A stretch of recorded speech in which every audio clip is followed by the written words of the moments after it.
units are inside and climate controlled with 24-hour access and security. Our leases run month to month, so you're not locked into a long-term commitment, giving you the flexibility to move your belongings out the minute you purchase your new home.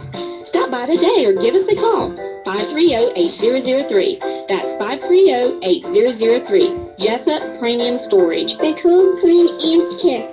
All right, 1 minute after 8 o'clock, you're listening to the Big Dog, WIFO FM in Jessup, 105.5 on your FM dial. 1 minute after 8 o'clock, Friday morning, 4th day of March. Butch over here with you. Cloudy this morning, then becoming sunny this afternoon, with highs this afternoon in the upper 60s. And currently we have 50 degrees. The autumn harbor level is at 10.5 feet and steady.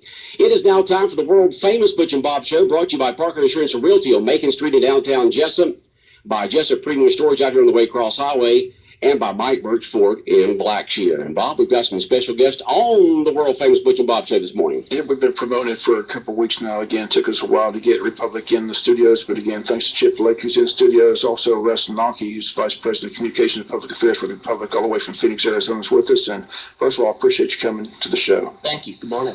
Yeah, we got a lot of questions. Again, March 16th, the public meeting by the county with the Corps of Engineers, EPD, state and local officials will be on hand as the fight is on by Wayne County to prevent your company from building this rail yard to haul the coal ash into the landfill.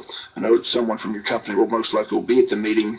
The question is, will they speak during the hearing? And if so, what's the message and how do you fight this PR nightmare that's been ongoing ever since it was discovered that your company applied for the permit without the knowledge of any government official or anyone in Wayne County? Sure. So thank you again for having me. It's a pleasure to be here. And yeah, it has been a couple of weeks since we've been able to make this happen. Part of that's just due to me and travel. But the answer to your question about will we be there on the 16th and will we speak is absolutely yes. We plan on participating.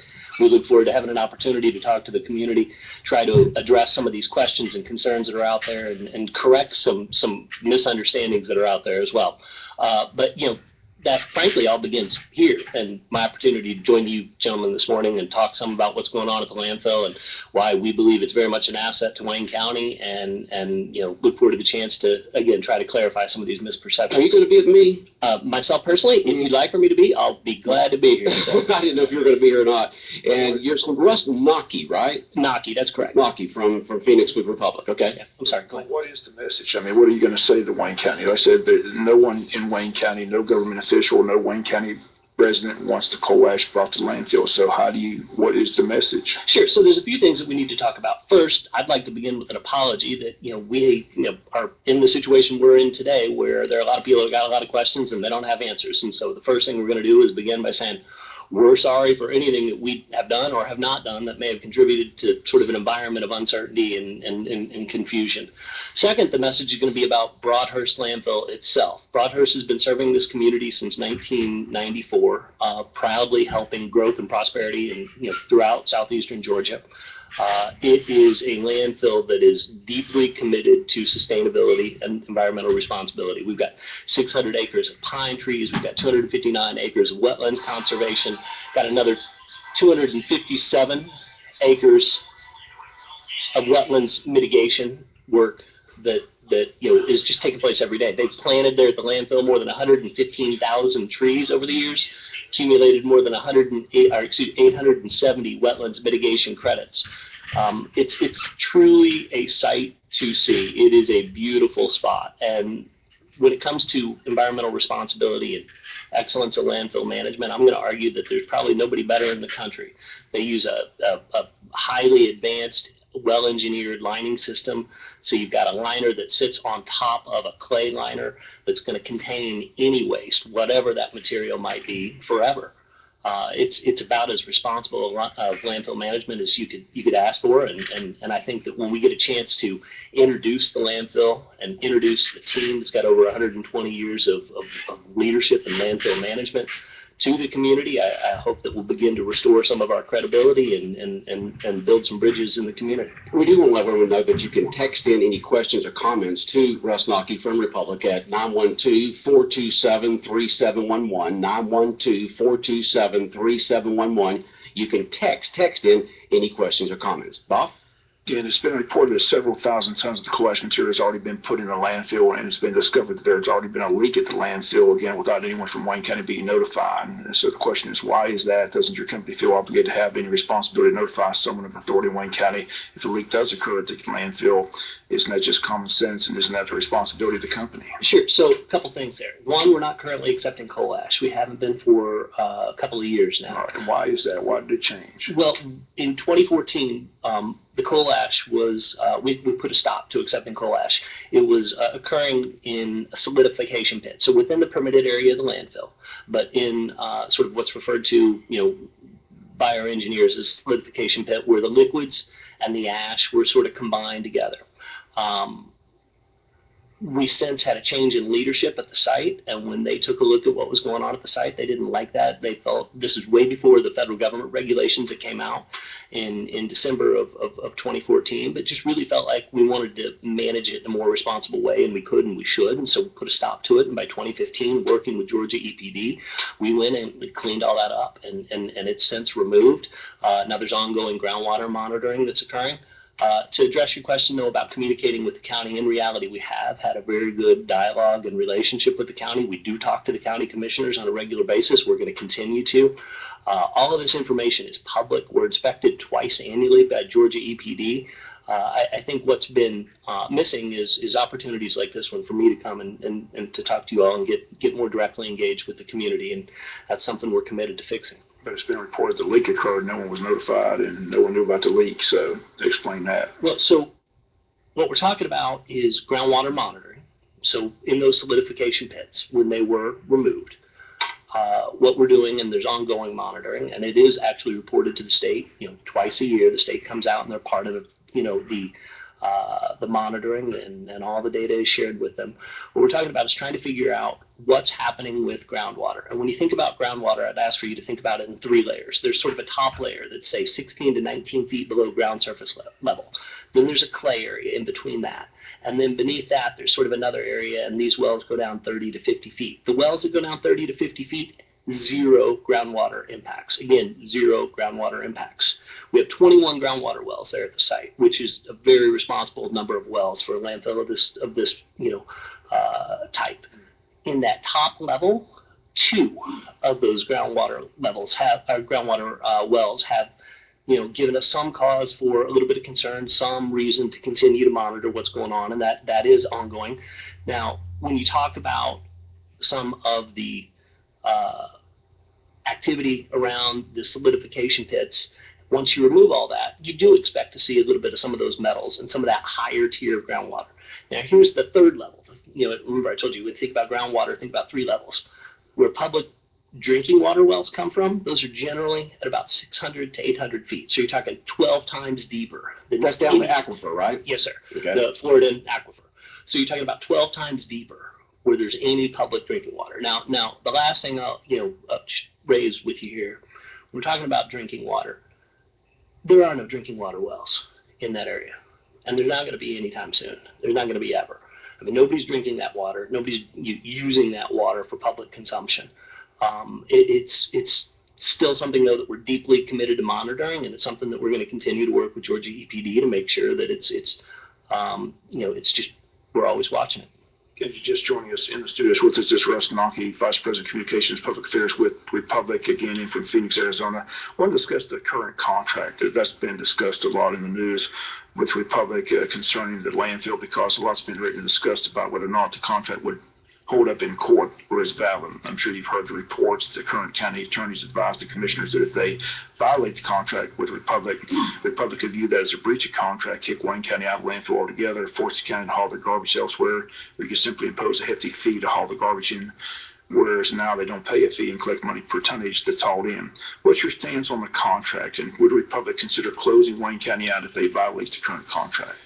A lot to unpack there as well. I'd begin by saying we feel very fortunate to have been serving Wayne County since 1994, and we hope to continue serving Wayne County in southeastern Georgia for decades to come.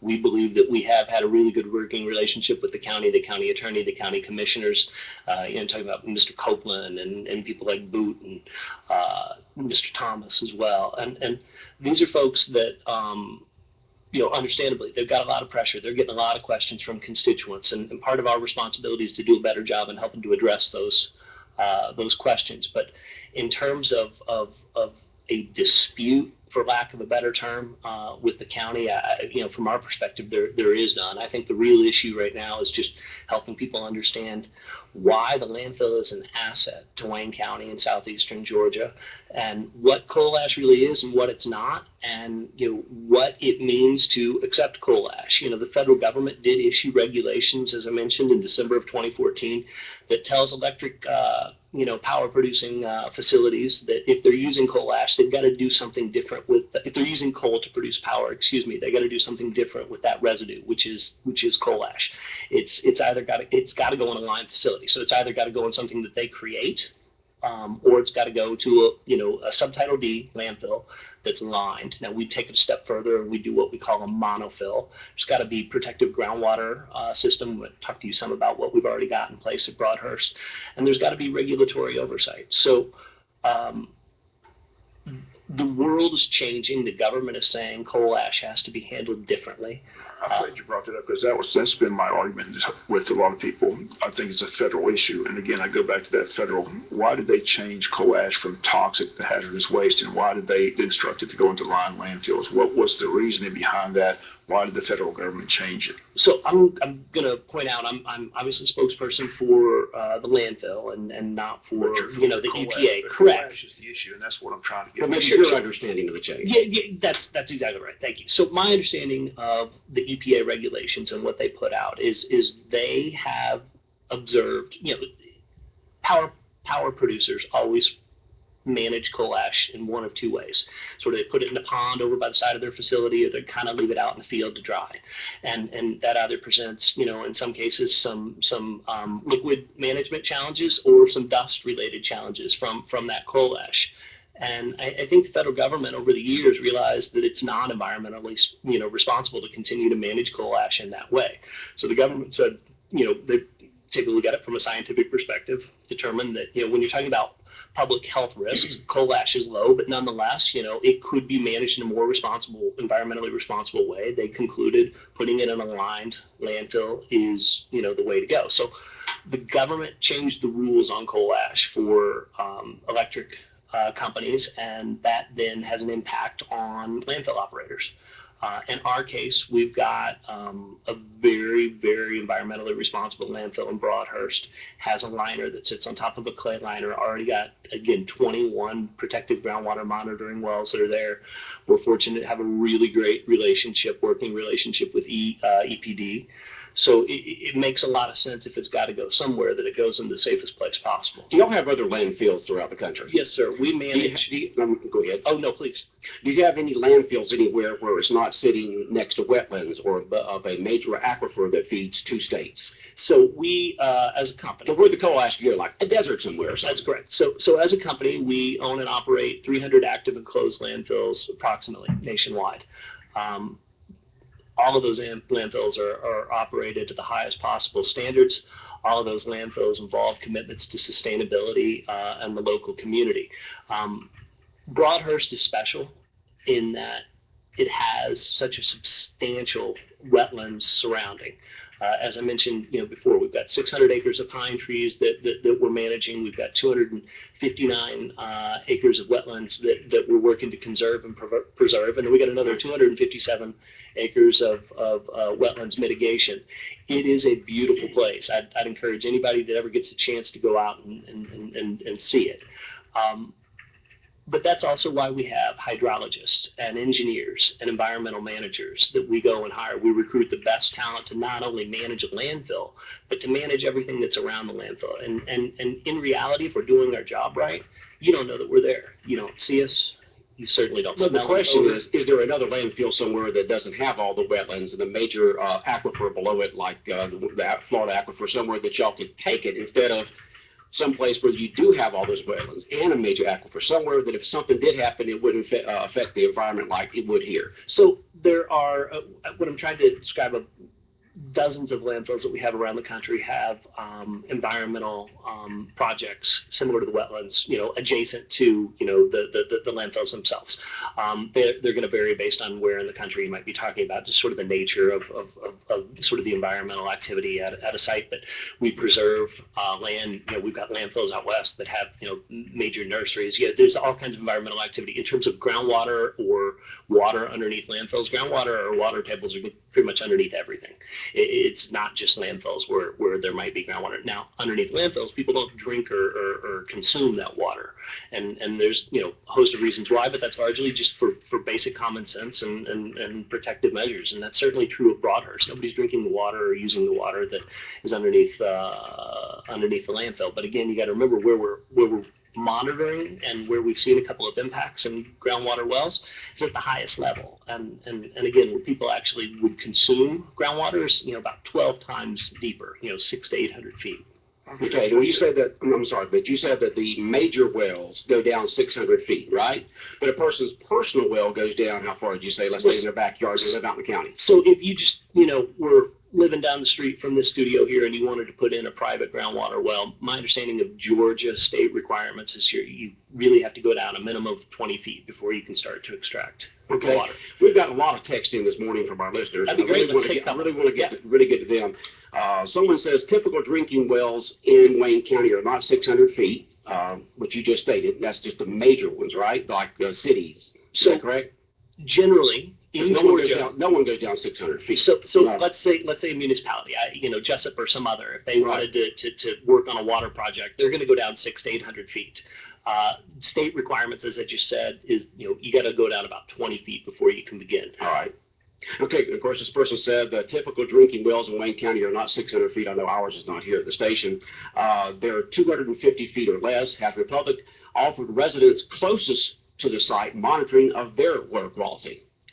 I believe our nearest neighbor's a little over a mile and a quarter away. I'm not. I'll need to check on whether our neighbors, ever talked to us about groundwater. To my knowledge, our neighbor is very content with, the landfill and its operations. So no, I'm not aware of anybody in the immediate vicinity contacting us with, groundwater related questions. Okay, but y'all would listen to them. Oh, of course. Okay, now other ones in here, because we got limited time. Well, I'll take as much time as it takes here. Here's a text from someone. It says, "It's a beautiful site, ? Is that because how much money it makes the company?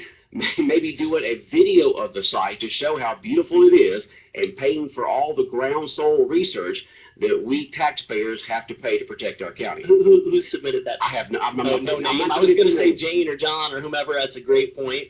It is a spectacularly beautiful site, and video and website and all of these things are things that we're going to be making available to the community real soon. Another thing that we're going to offer to that person that submitted that text or any of your other listeners is we've got some open houses that are going to be coming soon. We want people to come out. We want them to take a look at the wetlands. We want them to take a look at how we're preserving that area. We want them to meet our just, extraordinarily talented landfill management team. These are good people. These are smart people. We've got 28 or so folks that are working out there every day to make sure that the site is responsibly managed. Okay. So we want people to come out and see it all. Now, have you been involved in the recycling program, the Republic? Yes, sir. Okay, because it says here, hasn't Republic been poor-mouthing about not making money and dropping the recycling program? No, not at all. Now, there are other people in our industry. I'm talking about the recycling and waste industry. Right. That have had some issues with what's going on, writ large in recycling. I guess my response to that particular text or tweet would be, go to our website or just do a Google search. Last November, we opened the largest residential recycling center in North America. It's out in Las Vegas. It is 110,000 square feet, and it can process one fully loaded truck in 3 minutes. I'm sorry, Bob, but I'm trying to get at this. She wants to get them in here. I got a lot of questions on the gas, so I want to ask this question. Yes, sure. Go You ahead. mentioned that you had conversation with the officials here in Wayne County. This is a battle that you have with the county. The county's already spent money. The city spent money.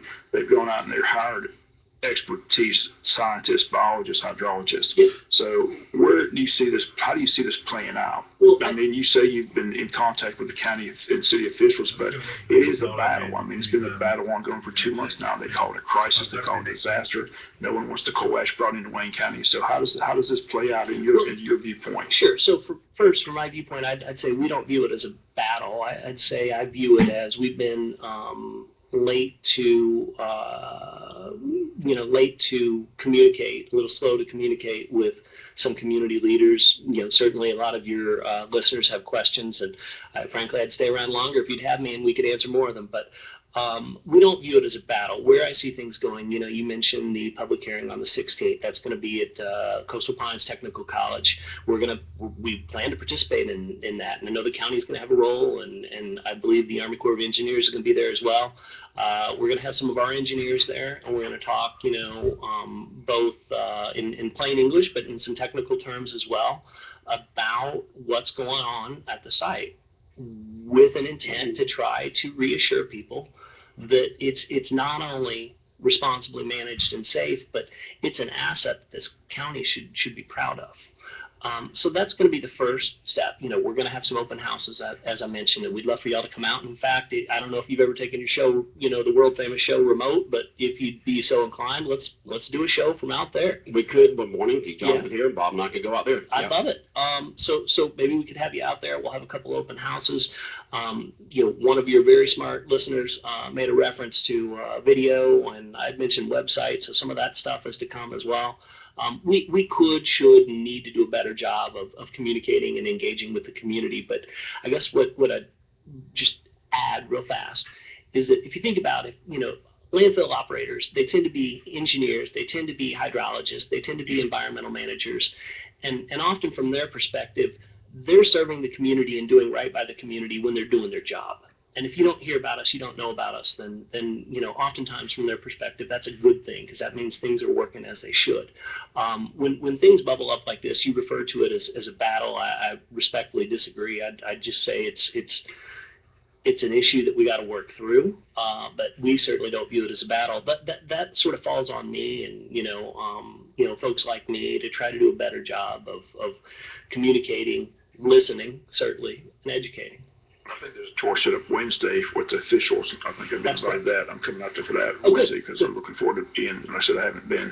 I went out there, like I said, when I was trying to get people from Republic to come to the show, I went out there, but they wouldn't let me go back to see the landfill at that time. But well, I think some of it you'll see when you get a little bit further back. Some of the roads are more dirt or sort of hard clay than gravel. And I think at least one time when we were wanting to get some people back, there had just been some heavy rains, and it's hard to get a heavier duty truck back in there. So that if memory serves, that was one factor. But I'm thrilled to hear you coming out on Wednesday. How do you reach the fear, though? Like I said, it's the fear in this community that coal ash is toxic. It's going to cause health issues.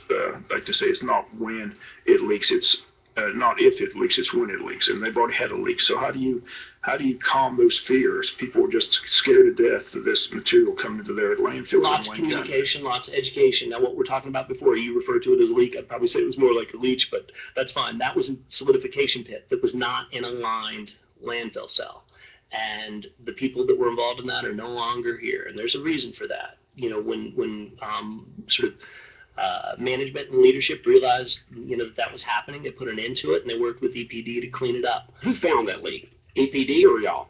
Internally, we did. Internally, yeah. Okay. And did y'all invite EPD to come down and say, listen, this is what's going on? Proactively invited them down, proactively said, here's a plan for what we're going to do about it, to include how we're going to clean it up and ongoing groundwater monitoring. Now, when we talk about those two wells with that, that impact that we're continuing to watch, that's part of that ongoing groundwater monitoring. All right, folks, Russ Lucky from Republican here this morning. He's from Phoenix with their marketing and communications department. Bob?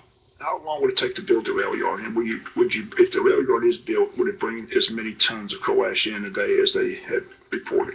Well, I don't know that I've seen. There've been a lot of different assertions about what the rail yard would mean in terms of volume, and I don't know that any of them are necessarily correct, because remember, we're not accepting coal ash today, and there's no immediate plans to begin accepting coal ash. But if we do, we think it'd be safer and smarter to bring it in by way of rail and more responsible to do so than truck. Part of the reason, think about this, one fully loaded train is equivalent to 400 plus trucks.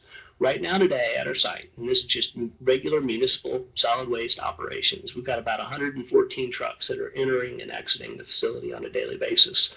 114 trucks on local roads is a good amount. And so our view is, if we decide to start accepting coal ash at Broadhurst, it's going to be more responsible from a safety perspective, from a noise abatement perspective, from an environmental perspective, again, considering all the wetlands mitigation credits that we've got and all the work that we've done to really build up the wetlands around the property to bring it in by rail.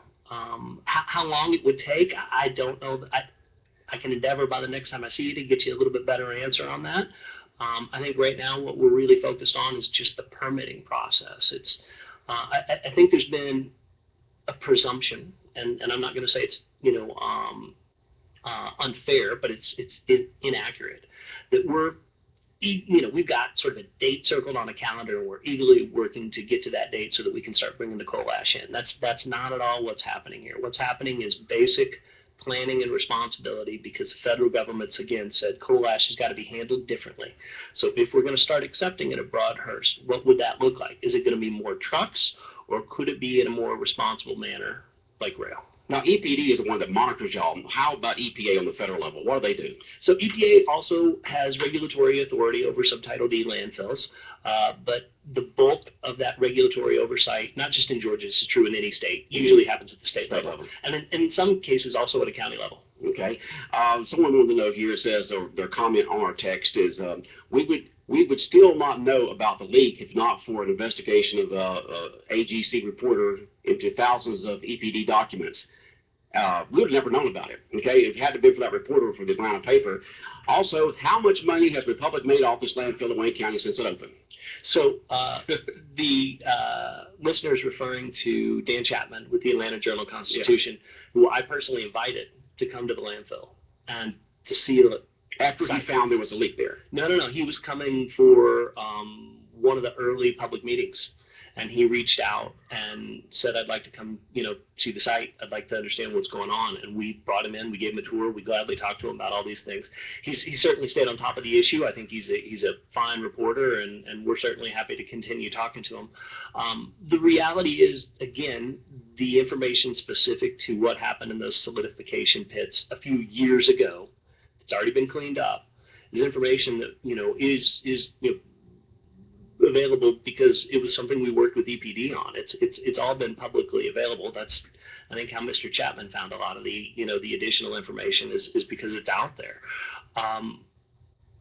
In terms of landfill and what it means for Wayne County, I'll leave you with one thought. No, we can take as much time as we want. That'd be great. Okay.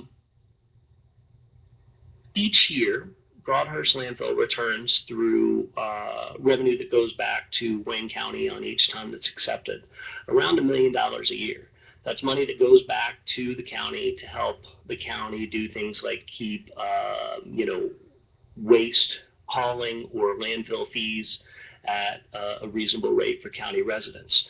So again, when I talk about the landfill being an asset for the county, about $1 million a year from that landfill goes straight back to the county to help, the county with its own budget. All right, another one here says, why should we believe a multi-billion-dollar corporation would self-report to our little county, especially considering the lack of communication so far? There's a great amount of moral hazard for Republic. Well, I think that an aspect of what that question is hitting on is an accurate one, in that we probably haven't been, we admit that we haven't been as good at communicating with the community in general as we could or should or need to be, and that's, that changes right here and now by me coming on your program. And but haven't y'all gone through this before? I mean, it seems like this is the second time Wayne County the last couple of years have gone through something where the company comes in and says, oh yeah, we should have told you, we should have talked about it, we should have done all that. And then it's like, well, we come in and then the company wants to say, oh, we're sorry, we should have communicated better. Wouldn't that be standard operating procedure? Well, I'm certainly trying to make it so. You asked me how many landfills that we have as a company. We've got 300 active and closed landfills nationwide. So, I do have quite a bit on my plate. But I'll accept responsibility for not having been as engaged here in this community with the residents as we should or as we will. But all I can say at this point is I'm sorry, and we're going to do better in the future. Okay, the one here says, "Oh my God, oh my God, they're now trying to be responsible."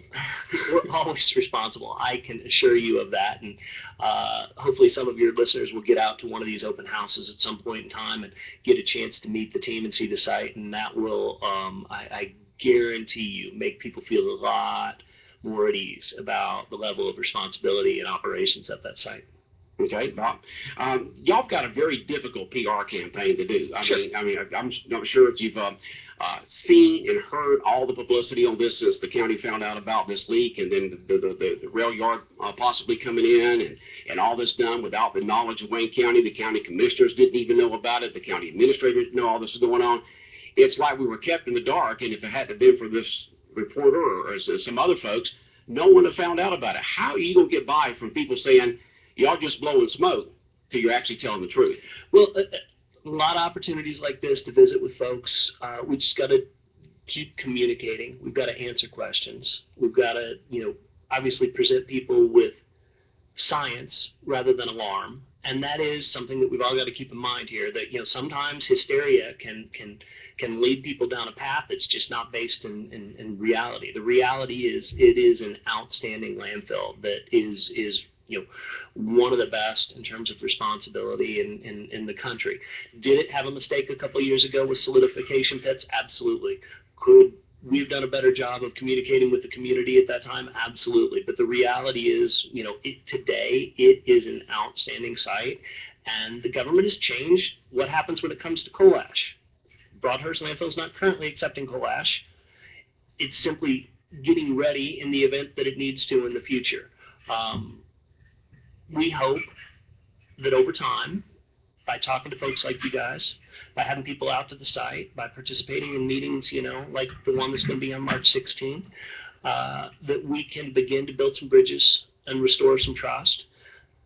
Because, again, in the end, we're the type of company, and Broadhurst Landfill is the type of asset that people really should want and value and be proud of in Wayne County. Well, I've known most Wayne Countyans want open, honest communication and not taken by surprise of anything. And so it'll be interesting to see, if Republic can continue, will do that now. Were you surprised by this outpouring of anger and almost rage and concern about the coal ash? Surprised? No, not at all.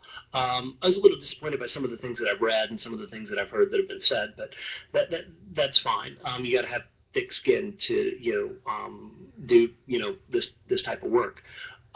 I completely understand your point about people wanting open, honest, clear communication, and frankly, so do we, and that's what we're about.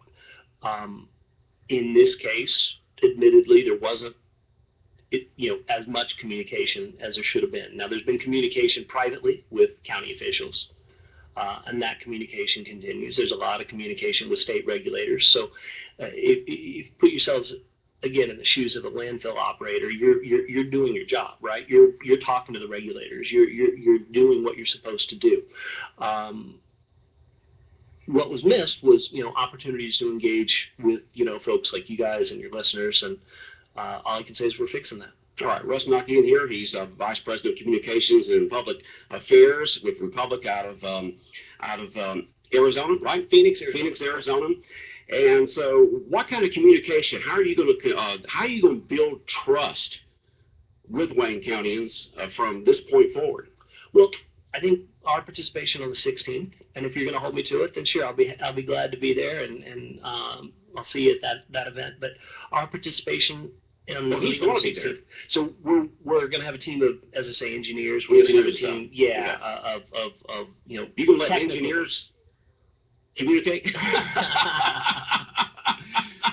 So it'll be a team of folks, but part of the reason you need to have engineers is because these guys are trained experts in things like groundwater, right? And you want to have somebody that can speak to those things.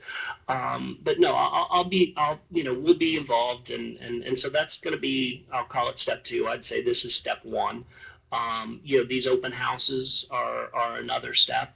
In all seriousness, let's bring the show out there one day, and let's do that as well. Well, that's what someone just said there. It says, basically, how many times can a company apologize for something? Let's just get out there and let's all just take a look at what's going on out there. I'd love it. Yeah, I mean, that's what my listener just texted. You do have to apologize when there's this much community angst, and feel perfectly comfortable doing so. I think the point is valid, though, that you can't keep apologizing, and that doesn't serve any good. What we really need to do is start getting together as a community and figuring out where we're going with all of this. And part of that is going to be, again, having people out. So yeah. This person said, encourage people to get out there to an open house and see for themselves. Start up a community awareness group about this problem. All right.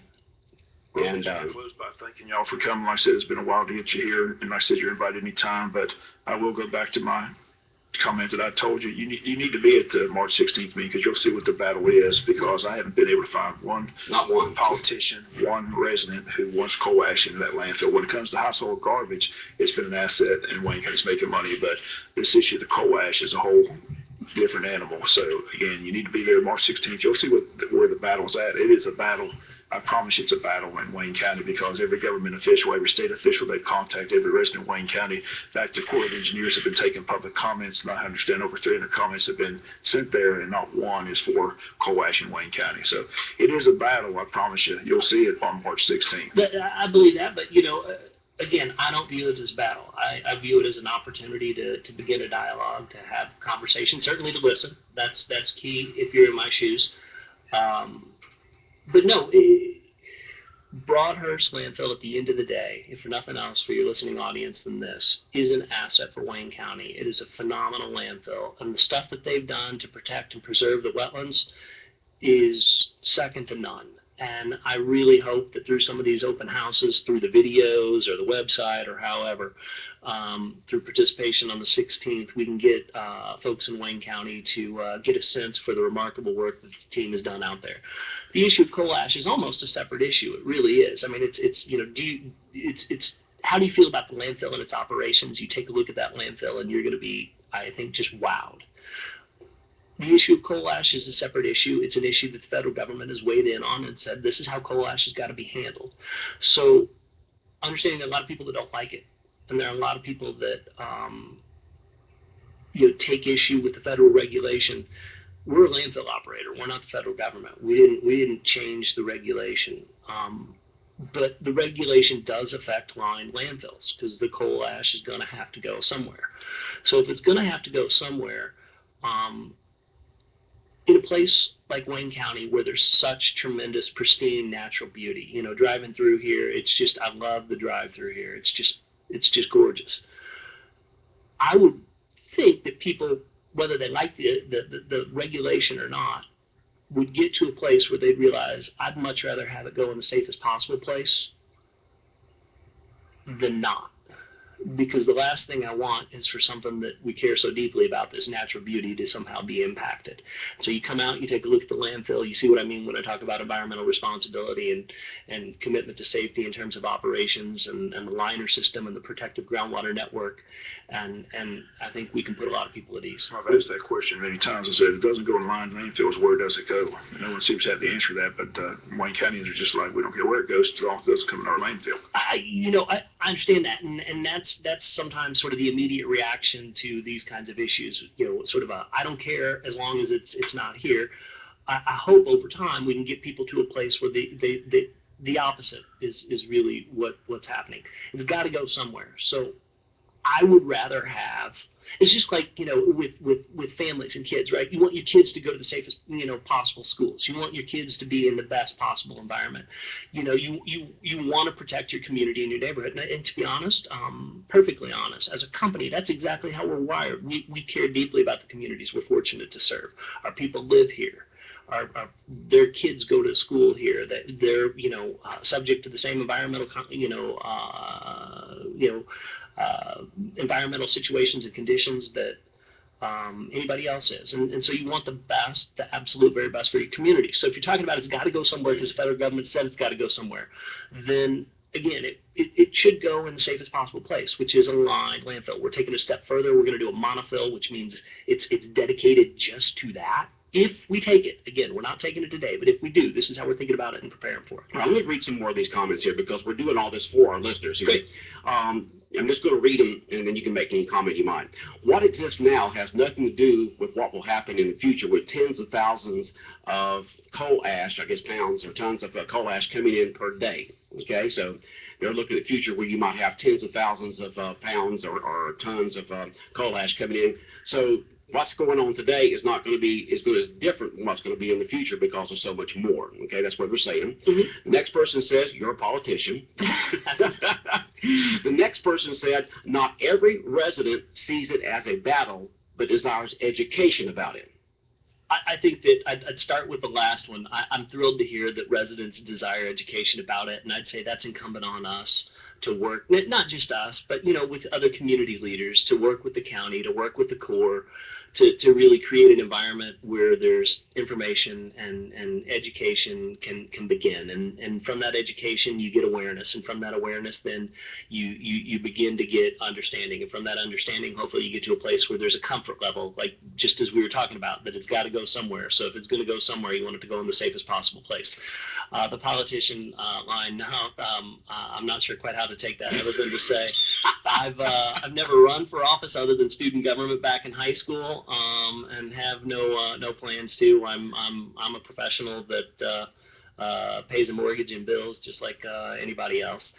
And the first comment, I'm sorry, remind me again, Butch. Let's see here.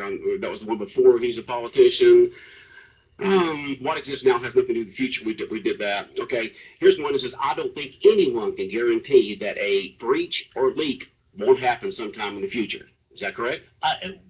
When you talk about the liner system and you talk about a monofill and you talk about the type of operation that we have at Broadhurst, we feel very, very confident that any material that's placed at Broadhurst will be safely secured forever. And then you, of course, did you say you had monitoring wells all around that? So when there is a possible breach or leakage, that y'all know right off the bat, correct? That's exactly right. We got 21 groundwater monitoring wells as part of a protective network that we have. And Bob, I'd say part of the groundwater system, I know you care deeply about sports. You could almost think of it as defense, right? So you got a bunch of wells that are sort of like your defensive line. And then you got a couple more that kind of play like your linebackers, and then a couple more that are sort of like your safeties. And the linebackers really are almost like the safeties, right? It's you want to make sure that if you're picking anything up by the time it gets to those wells that are sort of like a linebacker, that you're already all over it, so that the safeties never even come into play. And if we're doing it right, I mean, using the first, sort of first down in our football analogy, nobody's even getting a first down. Okay. Here's a comment that just came in, and you probably might want to handle this, or Jimbo, you might want to handle this right here. It says, me and this, not the radio station, but this is a text that came in from one of our listeners. Me and my wife own a small business in Wayne County and have been using a dumpster provided by Republic. Mm-hmm. After finding out how they were going to treat our county, we decided not to do business with them anymore. I called the salesman to have the dumpster removed, and after several conversations with him, he was very rude and informed me that we had signed a contract several years back. I had him fax the contract over, and we assigned a very underhanded, one-sided contract that was totally unfair to us after jumping through Republic hoops to get out of the contract. 4 weeks later, the dumpster still sits on my property and is hindering our business. This is just one example of how Republic does business by bullying small business. Well, so one, I regret to hear that story, and I hope that it's not entirely accurate. But either way, I'd like to look into it. And so I defer to you, Butch, on your station's policy for how you link a listener up with a guest. But I've got their number up here. I'm not going to give their number or anything. But if you share it with me, then we'll let that listener know that offline. I'll look into it as soon as we leave here, and we'll figure out what's going on. Okay, good. And that's what the community wants. Open, honest, helpful information and a relationship. Knowing what's going on without this, like I said, this is the second time in 2 years things have just been kind of like done behind our back, and we found out the last minute, and then the community gets up in arms. you'll find out that us others down here, we can be mighty nice when you're nice to us. Well, I appreciate that. I mean, I'm a rural Missouri boy, and did have the good fortune. This might put me in bad graces with some of your listeners. Did have the good fortune to go to Alabama, so I have a deep appreciation for the South and Southerners. But it's true anywhere, not just in the South. Okay. All right. Well, we appreciate you coming in. And one listener just said in that he thanks Bob for encouraging you to be at the March 16th meeting, that you really need to be there. I think you, Butch, give credit for that. Yeah, I just started it, but then Bob forced it. Your card here, says Russ Nocky, Vice President of Communications and Public Affairs, and you're from Phoenix, Arizona, Republic. And it says Republic Services will handle it from here. Well, I think Wayne County is going to handle it with you from here. We'd like that. Okay. Bob, anything else? No, just thanks again for coming in, like I said, and I look forward to the tour on Wednesday. And like I said, again, we extend an open invitation anytime there, like I said, if you hear something, see something that you think's inaccurate, please let us know. I gave Chip my email so he can email any statement you have. So I just appreciate y'all coming in. I think a lot of people want to hear what y'all had to say. Look forward to the March 16th meeting and look to see how this all plays out. Yes, sir. Thank you. I am grateful to both of you and your listeners for all the comments. All right, Russ. We'll get that number to you in a minute. Thank you. Thank you for coming in.